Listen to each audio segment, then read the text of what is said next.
Before we begin the episode, we would like to take a moment to highlight Pastor Bernard Fury, who leads a Messianic Jewish congregation in Zambia, Africa. He is utilizing this podcast to help with his studies, and we wish him all the best. Welcome to the first episode of a Different Path series of In the Middle, hosted by Roy and Cedric. In this episode, they discuss the idea of decisions that can set the course of history. If you'd like to read along, reference passages are in the show notes, and we hope you enjoy this episode of In the Middle. So let's do this as just an overview before we even start digging into it, because this is really one that we could go line by line on. Now, I didn't spend as much time on the golden calf, and the main reason why is because I'd been listening to the podcast and I just heard it, and we kind of covered it pretty thick then, with one exception. I still haven't decided where that line is concerning the podcast of between Judaism and Kabbalah. And we mention things because you can't have Torah teaching from a Jewish perspective without some Kabbalah, because all it means is the spiritual aspect, of the law. And with the golden calf, as far as the tradition concerning that, is heavy Kabbalah. And I know you know some of that, and it goes all the way to the ox, this thing called, I can't remember what tradition holds was written on this medallion or this coin that was thrown in the fire before the golden calf come out. It's something like, "Arise, O ox, arise." And that same coin is, making the axe float, all these different things through Scripture when certain things took place like that it was used. It's not necessary for the story, but what is necessary is that we always remember the golden calf was not a statue on wheels being pulled through the wilderness by Charles Heston. Right. Yeah. that it was animated and it moved. I mean, because when they first started, the first thing that was said is they were trying to replace Moshe. But then through this process, it morphed over to kind of a false god, trying to replace God.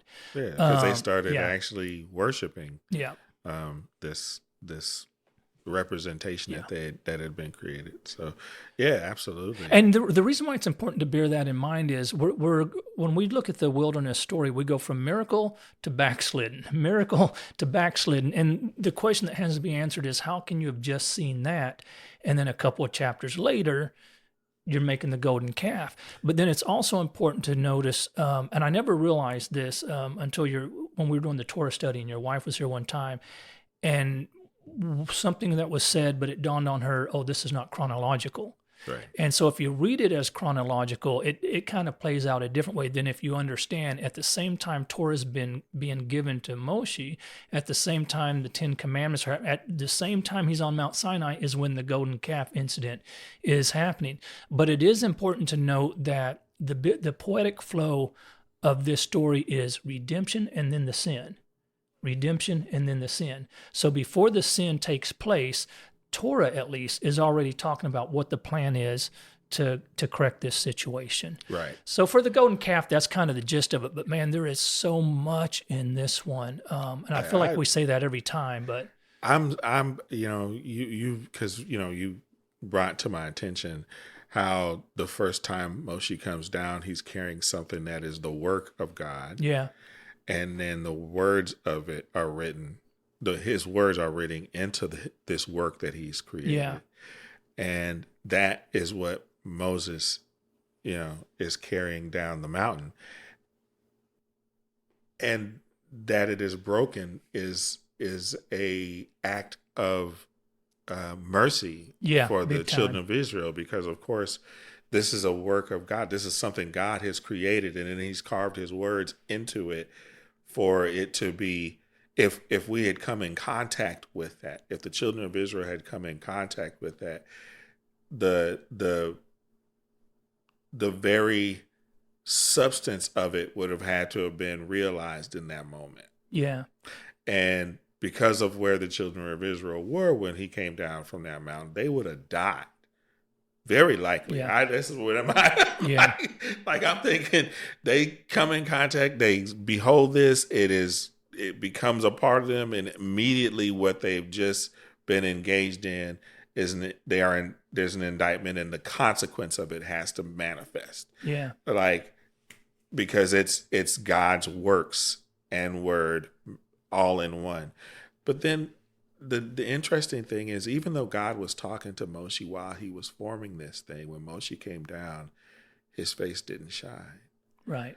But when God told him, all right, now you carve tablets similar in dimension to the ones you broke, and carry them up this mountain. And I'm going to repeat to you the words that I carved into that first one. And you're going to put them into the second one. Yeah. And while he was up there hearing hearing these concepts and precepts and principles, it manifested in him in such a way that when he came back down, his face shone. Yeah. I'm like, but he received the word the first time, right? But a different Moshe is born out of this. Exactly. And it goes back when I was younger. I think I made a fatal decision. There's times at our age, you look back on certain decisions you made in your life, and if I'd have went left instead of right, where would I be today? My first decision, and this is a horrible example, I had the choice to see Star Wars or Jaws. And I went and saw Jaws.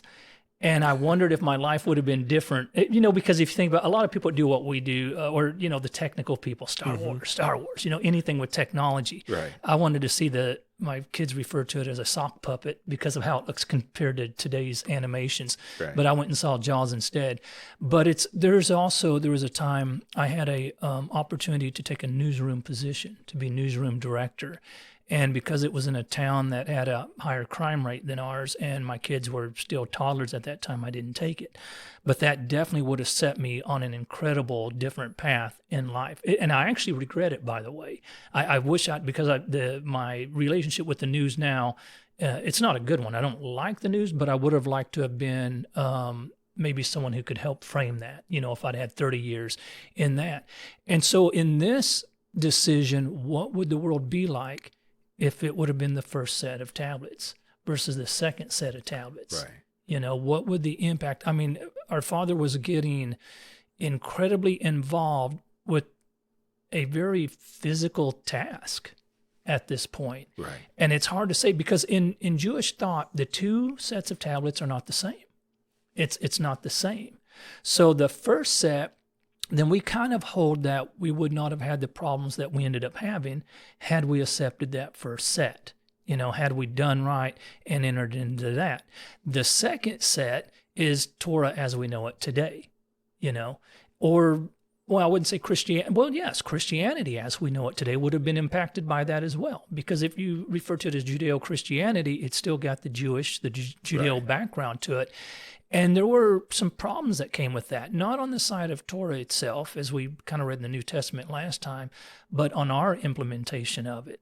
So it's kind of the idea, had we received it the first time, the power to do what we were supposed to do would have came with it. Right. When now Moshe's carving it out, now it's a co-effort. Right. God does his part, but now you have to do your part. It's the same thing we saw in the Garden of Eden. Had we not eaten from the tree of knowledge of good and evil, we would not have to work so hard to put provision on the table. But once we made that decision and we did that, now it's a co-effort again. God does his part, and then you have to do your part. Is there anything else just in your overview reading of it that kind of, I'm kind of comparing where we are this year versus last year. So is there anything that struck you as different or kind of grabbed you a little differently this year? There's a moment after, of course, Moshe comes down, the tablets are broken, all that stuff, and he is furious with the children of Israel. Yeah. And he grabs the golden calf and burns it to ash. Like, how long do you have to burn gold to turn it to ash? Yeah. And then sprinkles, like, that's fury. Yeah. And then sprinkles that on the water and forces the children of Israel to drink it. And then says, everybody's that's for the Lord, come to me. And the Levites come. Yeah. And he tells them, okay, get your grip, strap up, and you're going to go out there and I want you to kill your brothers and your friends. Yeah. And they go out there and they kill 3,000 people and come back and he says, this day have you been set apart because you did this for God. Yeah. Now, the thing that immediately stuck out to me is set apart, which is a concept that in Christendom we say that we are set apart. We are a royal priesthood set apart, and for the Lord, and the weight of that, what was required in that moment to be designated set apart. Most of us won't even disagree with each other when we know stuff ain't right. Yeah. Let alone hold anybody accountable. Set apart, the standard for being set apart back then was obviously much higher. Very much so. And but to then I'm reminded of the things that Christ and Paul wrote about submit yourself as a living sacrifice, holy and acceptable unto God. Being not conformed to this world, but being transformed by the renewing of our minds. All of that still means that there's a standard of separation, a standard of difference, a standard of our understanding is supposed to be informed by the will of God and the wisdom and the knowledge and the principles of the kingdom of heaven. So at the end of the day, set apart is still the aspiration, still the goal, still a hard standard. Yeah, still a hard standard. and but back then it was just the priesthood that were supposed to be that. The Levites. Now all of Christendom is supposed to be a royal priesthood. It was the Levites within the kingdom of Israel. Right. Within the nations of the world, it was Israel. Right. And then within the nation is the Levites, and within the Levites is the high priest. Right. That was set out so even more. dimensions of set apart. Right. Yeah. Well, and I think also if and I've got this in my notes if and when we get to it, but that idea of who and what Mashiach is. And it's the idea of there's a door. Mm-hmm. And so a lot of times when we're talking about Yeshua or preaching Yeshua or the good news of Yeshua, we're not to diminish it, but we're only really talking about the door. We're not talking about once you come through the door. So the idea that it doesn't matter who you are, it doesn't matter what you are, it doesn't matter how you conduct yourself, that is absolutely true until it's not. Because the door, when Mashiach came, the kingdom of Israel was opened up. Also, we can say the kingdom of God was opened up to all mankind. And so anyone could come in. But once you get past that point, that standard, and you're talking about being sanctified, being set apart, the word anointed is what the actual word is, which is where the word Mashiach comes from, is the word anointed. To enter into Mashiach is to be Mashiach. And I think we'll touch on that a little bit later. So now your conduct and all that matters. But real quick, well, first of all, we're in Exodus chapter 30, in Shemot chapter 30. And the Torah portion is what, Cedric? Ki Tisa. Ki Tisa. Yep, Ki Tisa. And so the interesting thing, and I think I've said this before, but when I was first getting to a place where I could read Hebrew okay or start picking up words, this is one of the Torah portions that I was trying to read in Hebrew, and it literally says, Ki Tisa et rosh b'nei Yisrael. That is such an easy sentence. Other than the fact that it doesn't take, verse 12, it does not say when you take a census. It doesn't say that at all. And so that it became a very confusing thing, because what it actually says, Ki Tisa et rosh, lift up the heads, B'nai Yisrael, of the children of Israel, to lift up their heads. And it's actually, would you call that a redeeming quality? It's after punishment has been doled out, or Well, yeah, we're on the back end of the process of this, that when the head is down, the idea that you know what you've done, you hang your head in shame, even though we see that they were kind of forced to this place of knowing what they did, which is also a byproduct of this hard contract for Israel to be set apart from other nations. But once they did, it's the idea that their heads are down, they're in a lower place because of the sin. But before we move forward, lift up the heads of the children of Israel. Ki Tisa. Right. And it, to me, what's beautiful in that lifting is the commonality that it gives everybody. Yeah.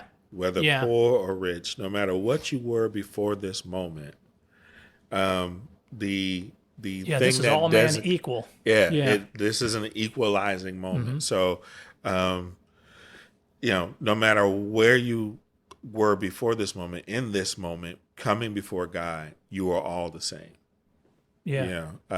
Period. There's no, and he's quite clear on his instruction. If they are wealthy, they're not to give more. If they're poor, they're not to give less. Right. This is what this is. And it's amazing, that principle is right there at the onset. Yeah. Right. And, of course, we have our own struggles with that throughout life and throughout society, but God is so consistent in that. Yeah.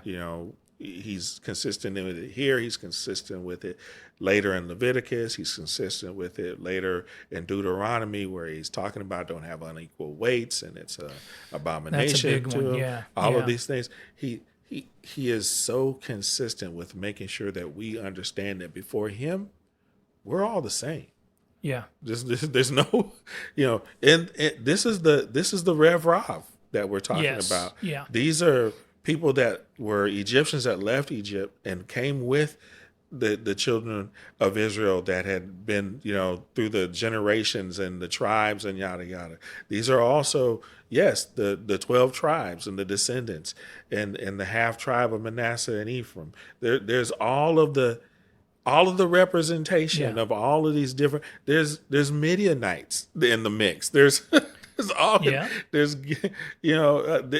and more to come. Gibeonites and all kind of things that are going to be. And this is lining up to accept the contract. Yes. So by definition, as far as history as a people, you're not Jewish until, there's another reason why we get to the actual word Jews, but you're not Jewish until this contract is given. So the people that are gathered to accept this contract is everybody.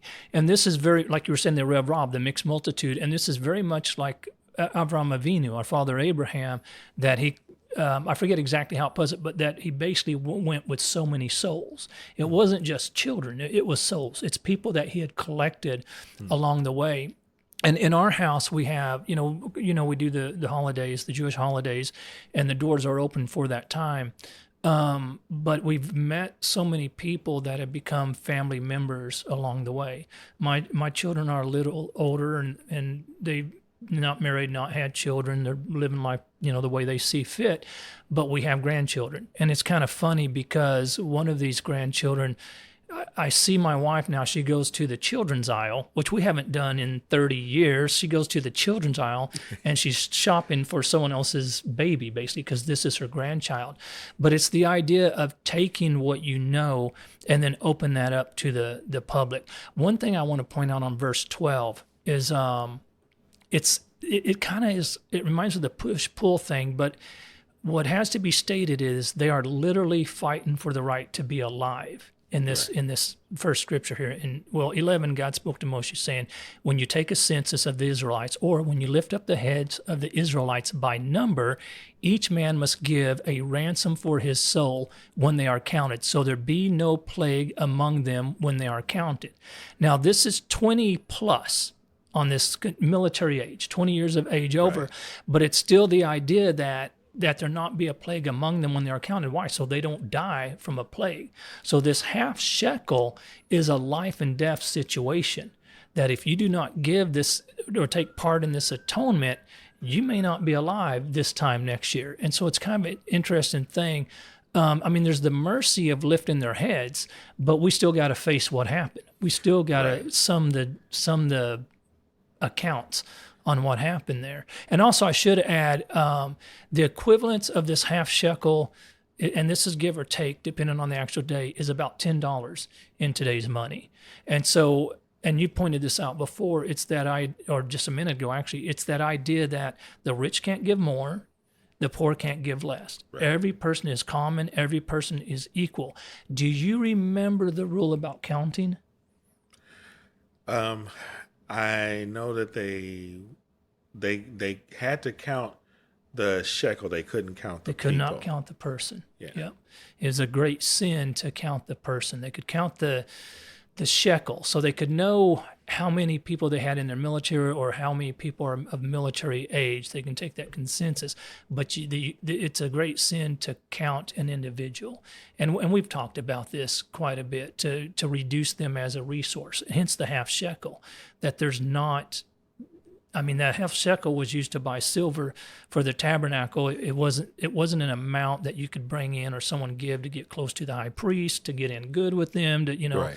to have their money to kind of, which is, by the way, what was happening 2,000 years ago when Mashiach was here. The way the offering system was specifically during that time is, I guess, kind of like what the Catholic Church did and what was it 80s and 90s? You kind of, if you did something wrong, you could kind of buy your way out of it by certain penance, but it was being marketed and sold. That was happening to us 2,000 years ago. People were buying. So there was no one holding them accountable, well, till John the Baptist came along and just messed everything up. Because if you had power, you got away with stuff. And this rule was to make sure that never happened. That is literally how the Protestant church came into existence, because Martin Luther protested that system in Catholicism. So yeah. So wait, what now? He protested. Oh yeah. That's where we get the word Protestant. Yeah. Martin Luther went out and pinned his protest. Oh, so that was longer than the 80s and 90s. Oh no, it was way back. Yeah. So it was, and that's the Protestant church came about with that, the Lutheran church. Yeah. Wow. So it was it's been an issue for an awfully long time. We hope you enjoyed this episode of In the Middle. Like and subscribe wherever you listen to your podcast to support the show.